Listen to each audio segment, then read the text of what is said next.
guys, so this morning I thought I'm gonna film this certain video for this channel, and then I thought of something else that I was gonna film, and now I've decided to film this video. So many ideas, not enough time. But what I wanted to film today, share with you, as you can tell from the title of the video obviously, is just some of my February favorites. I had no intention, still have no intention of making this a monthly thing. I shared some winter favorites last month, and then I started a list called spring favorites, and I realized I have enough in there to share a video because it's not even spring yet, so can I really call these spring favorites? So apparently these are a bunch of my favorites from February. Once again, this is going to be a random assortment. Most of this stuff is like free or really cheap. It's the little things. I like sharing these videos because hopefully it can inspire you to find something that you enjoy, especially if it's a free or cheap something. I like that. And really topping this list this month is this community. I have just loved my time on YouTube in general, my time on BookTube, my time here on this channel. I have been loving it. I love this community, this encouragement, and I'm so glad that we can do this together. Even if you're not making videos, you're just commenting, I appreciate every single one of you. My heart schooling video that went live recently hit a chord with a lot of people, so I'm gonna veer off of my list and actually start with that as one of my favorites. And that is the fact that I made a decision with the help of some friends and my husband that I am going to be taking a step away from my homeschool YouTube channel. I'm not sure what that means in regards to that intentional homeschooling Instagram and my website and stuff right now, but I do know that I'm going to be stepping away from the YouTube channel, and that has like been a burden lifted. Because we don't really homeschool with curriculum, I don't feel like I have a lot to add to the homeschool community online. In some ways, like, there is a homeschool YouTube community and it's great, but I don't feel like I fit in there because that's a lot of like, here's this curriculum we're using, and we don't use a curriculum and homeschool very differently, and we have other priorities like I mentioned in my heart schooling video, and I don't want to have a channel where I'm just posting once every now and then. So I thought what I would do is the odd time I have some homeschooling stuff to share, I plan on sharing it here. I don't see that being a ton of content on this channel. I might seasonally do, here's some resources we've loved in the last few months, and more on the like heart schooling side of things, but I don't think it will be super often. So that is one thing that I'm loving right now this February, is just that load off, that decision made, and I feel like that is the right decision. Okay, I will try to follow my list here. The first thing I had written down is actually Wordle. It has been, I don't know, almost a month I think that I have been doing Wordle. I have jumped on the bandwagon. I don't see this being a forever thing because Wordle recently had a word that I had never heard of, and I'm kind of annoyed by that fact. But I am enjoying it. So if you've never been on Wordle, you're supposed to guess a 5-letter word every day. And you start out just by guessing a word, and it turns the squares, the letters, gray if that letter is not in the word, yellow if it is in the word but in a different spot, and green if it is in the word and that is the correct spot. And man, it is addictive. And the fact that they only have one new word every single day is somehow more addictive because you can't just go and try a ton. And it's one of the first things I will do most mornings because I feel like it can start my brain working. So far I haven't missed a day, but because of that one day where this word was so annoying, I feel like as a reader, if I've never heard of this word, I feel like it shouldn't be on there. I'm okay when I stop with Wordle, but it has been really good for this like winter season. And then in that same vein, something I've been doing even longer than Wordle, although not as consistently, is the New York Times mini crossword. So they come out with this once a day. There is an app. There's a subscription for it, but you can also get that current day's mini crossword for free each day. And they're usually about 5 by 5 squares long, so it's easier for my brain, and they intertwine more than the crosswords that we grew up with as kids that only had like one letter intersecting. So often I can do it in less than 5 minutes, but then there's the odd day where I'm like, I have no idea. And sometimes I will ask for it to reveal squares, and then the next day or the next time I'm struggling, I just leave it and wait for the next day. It's another fun like brain teaser that I've been really enjoying. Speaking of kind of like brain teasery stuff, apparently that is just what I'm in the mood for this month. I've been loving puzzles. So we have gotten a few of these flow puzzles. I bought these off of Book Outlet. Sometimes they're on there, sometimes they're not. They're also available on Amazon, but they're cheaper from Book Outlet, and I've been collecting a few. We have been doing some of them. And also we did a bunch of body puzzles that I had gotten from this company.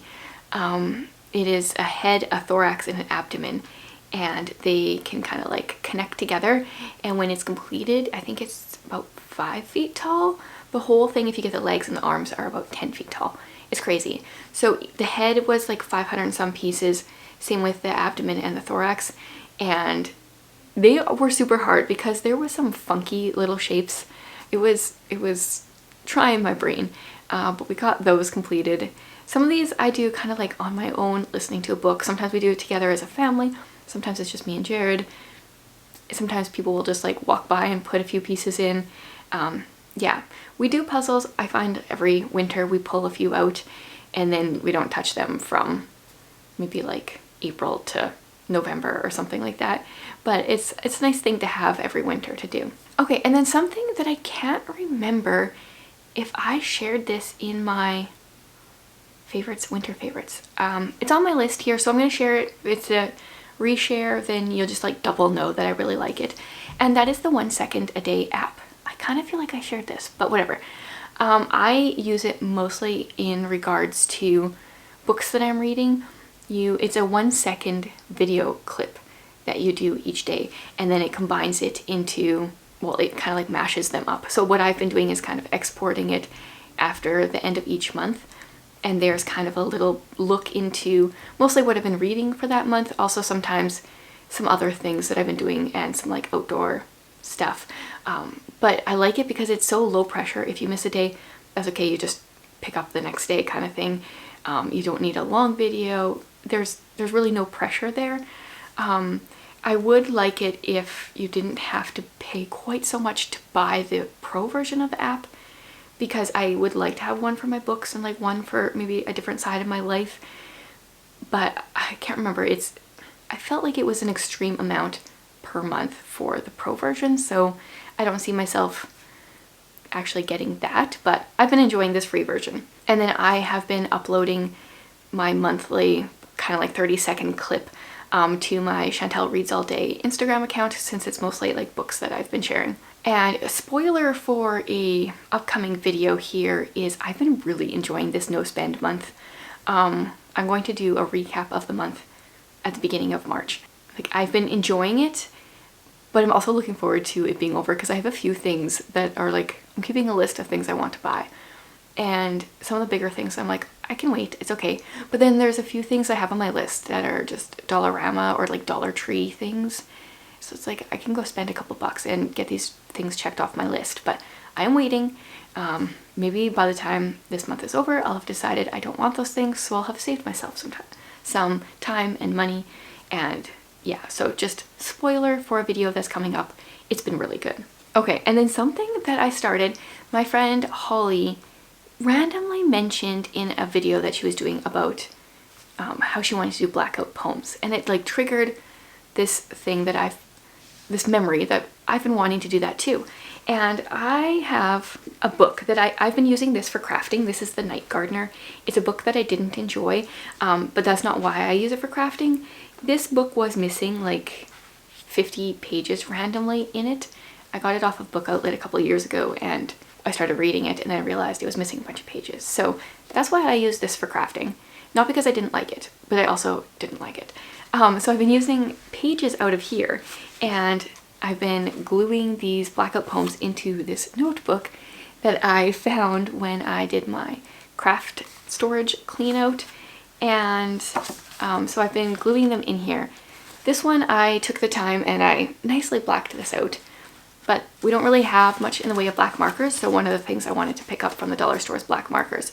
So I've just been blacking them out a little bit like that, and I've been having so much fun with this. This book is kind of like on the creepy side. It's about this creepy night gardener. So I'm noticing my poems tend to lean towards the creepy side because I'm stuck to the words that are actually there on the page. But there have been a few that are like a little less creepy than others, and I've been doing some fun things with these poems as well that I'll kind of mention in the future. But yeah, I've been having a lot of fun with these. And then this kind of leads into my next favorite thing that I've been liking. Amy mentioned, oh, she's been reading these books by a guy named Austin Kleon. I don't really know if that's how you pronounce his last name, honestly. And so I requested his books from the library. He's got like Steal Like an Artist. I think that was his first one or main one, and then some other ones. They haven't come in to the library yet, but I've been watching his Instagram account, and my creative inspiration brain is just blowing up looking at his account. And funnily enough, one of the things he does is a lot of Blackout poems, which you'd think I got the idea from him, but I totally started this before that. So that's kind of cool. But he does this daily journaling. I don't know. He writes in his journal like 3 to 10 pages a day. And it's not like journal writing like a lot of women I think would think of journal writing, but more like creative journaling. Some of it's collage, some of it's, I don't know, all sorts of different things. And whereas I feel like my journaling style would be different than his, it is inspiring my brain to want to do some of this kind of stuff. So I haven't started journaling because of that yet, but I feel like the wheels are turning. So, and I love it when I feel inspired. Okay, oh, if I could like put my hot cocoa on this list every single time, I would definitely do that. Next thing I want to share is Zoom. I kind of got burnt out on Zoom at the beginning of COVID because everything needed to be on Zoom, it felt like. But lately I have been able to use it in a more creative and, I don't know, it feels like a little bit more fulfilling way. And this last week I had a lovely chat with I'm going to call her a friend because I think we're friends. Her name is Abby, and her YouTube channel here is the Bear Hill Family. And I think she's got some fun things coming there. I won't spoil anything for her. But I just love that I was able to chat with her real time, living in a different country. And it's just made me so thankful for the ability that we have to connect to people, either through YouTube or things like Zoom and Instagram and different ways. And it's just, it makes me so grateful for the world that we're living in. There's benefits to having been here 100 years ago, but there's different things that we wouldn't have been able to have, like Zoom. So I really appreciate that. I had such a great chat with her. I feel like it was such an uplifting chat, and I love that.